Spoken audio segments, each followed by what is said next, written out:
Welcome back.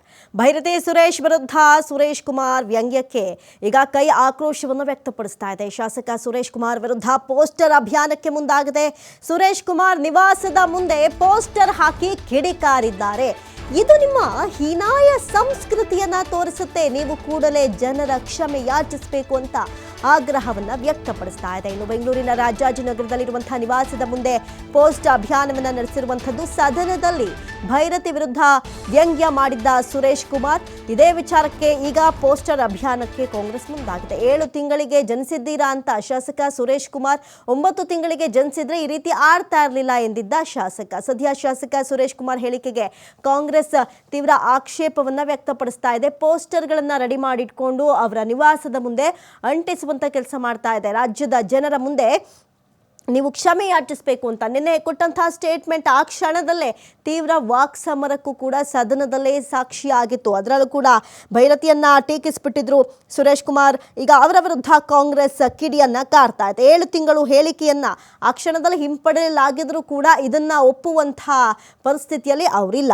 ಇನ್ನು ಜಂಟಿ ಅಧಿವೇಶನದಲ್ಲಿ ರಾಜ್ಯಪಾಲರ ಭಾಷಣದ ಕುರಿತು ನಡೀತಾ ಇದ್ದಂತಹ ಚರ್ಚೆ ವೇಳೆ ಬಿಜೆಪಿ ಶಾಸಕ ಸುರೇಶ್ ಕುಮಾರ್ ಅವರು ಸಚಿವ ಭೈರತಿ ಸುರೇಶ್ ಅವರನ್ನ 7 ತಿಂಗಳಿಗೆ ಜನಿಸಿದವ್ರು ನೀವು 9 ತಿಂಗಳಿಗೆ ಜನಿಸಿದ್ರೆ ಹೀಗಾಡ್ತಿರ್ಲಿಲ್ಲ ಎನ್ನುವಂತಹ ವಿಚಾರ ಸದ್ಯಕ್ಕೆ ತೀವ್ರ ವಾಕ್ಸಮರ ಜಟಾಪಟಿಗೂ ಕಾರಣವಾಯಿತು.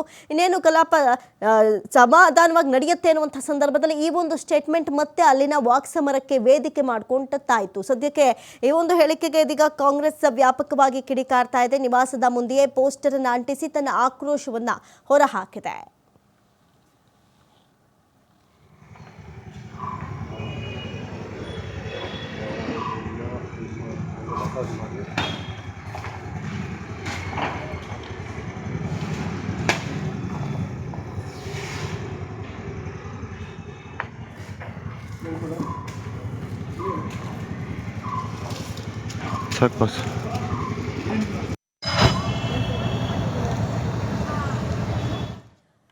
ಇನ್ನು ಸದನದಲ್ಲಿ ಭೈರತಿ ವಿರುದ್ಧ ವ್ಯಂಗ್ಯವಾಡಿದ್ದ ಸುರೇಶ್ ಇದೇ ವಿಚಾರಕ್ಕೆ ಈಗ ಕಾಂಗ್ರೆಸ್ ಕಿಡಿಕಾರ್ತಾ ಇದೆ. 7 ತಿಂಗಳಿಗೆ ಜನಿಸಿದ್ದೀರಿ ಎಂದಿದ್ದ ಸುರೇಶ್ ಕುಮಾರ್ 9 ತಿಂಗಳಿಗೆ ಜನಿಸಿದ್ರೆ ಹೀಗ ಆಡ್ತಾ ಇರಲಿಲ್ಲ ಅಂತ ವ್ಯಂಗ್ಯ ಮಾಡಿದ್ರಲ್ಲ, ಆ ವಿಚಾರಕ್ಕೆ ಸಂಬಂಧಪಟ್ಟಂತೆ ಕಾಂಗ್ರೆಸ್ ಕೆಂಡಾಮಂಡಲವಾಗಿದೆ.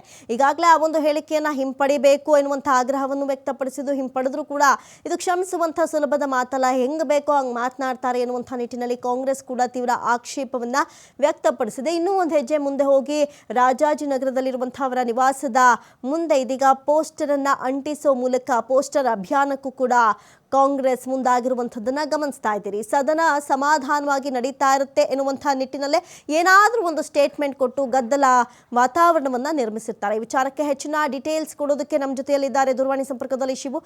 ಶಿವು, ಗಮನಿಸೋದಾದ್ರೆ ಸದನ ಎಲ್ಲೂ ಸಮಾಧಾನವಾಗಿ ಮುಂದಕ್ಕೆ ಹೋಗಂಗೇ ಇಲ್ಲ, ಏನಾದರೂ ಒಂದು ನಡೀತಾನೆ ಇರುತ್ತೆ. ಸದ್ಯಕ್ಕೆ ಈಗಿರುವಂತಹ ಡೀಟೇಲ್ಸ್ ಕೊಡೋದಾದ್ರೆ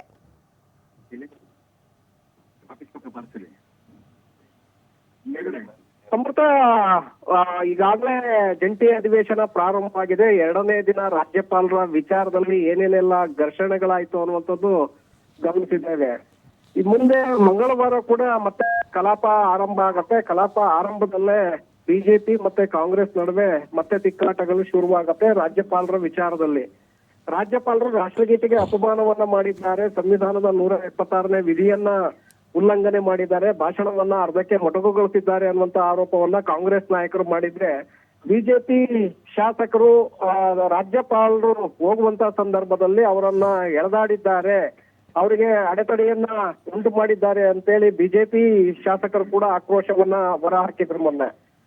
ಮಂಗಳವಾರ ಕೂಡ ಇದೇ ವಿಚಾರದ ಬಗ್ಗೆ ಚರ್ಚೆಗಳು ಬರುತ್ತೆ. ಬಿಜೆಪಿ ಶಾಸಕರು ಪ್ರತಿಭಟನೆಯನ್ನ ಮಾಡುವಂತ ಸಾಧ್ಯತೆಗಳು ಕೂಡ ಇದೆ. ಮತ್ತೆ ಸದನದಲ್ಲಿ ಒಂದು ಕಡೆ ಕಾಂಗ್ರೆಸ್ ಕೂಡ ರಾಜ್ಯಪಾಲರ ವಿಚಾರವನ್ನೇ ಮುಂದಿಟ್ಟುಕೊಂಡು ಬಿಜೆಪಿ ನಾಯಕರಿಗೆ ಡ್ಯಾಮೇಜ್ ಮಾಡುವಂತ ಒಂದು ಪ್ರಯತ್ನವನ್ನ ಮಾಡೋದಕ್ಕೆ ಈಗಾಗಲೇ ನಿರ್ಧಾರವನ್ನು ಕೂಡ ತೆಗೆದುಕೊಂಡಿದೆ. ಮತ್ತೊಂದು ಕಡೆ ಕಾನೂನು ಹೋರಾಟಕ್ಕೂ ಕೂಡ ಮುಂದಾಗಿದೆ. ಅಮೃತ, ಥ್ಯಾಂಕ್ ಯು ಶಿವಕುಮಾರ್ ತಮ್ಮೆಲ್ಲ ಡೀಟೇಲ್ಸ್ಗಾಗಿ.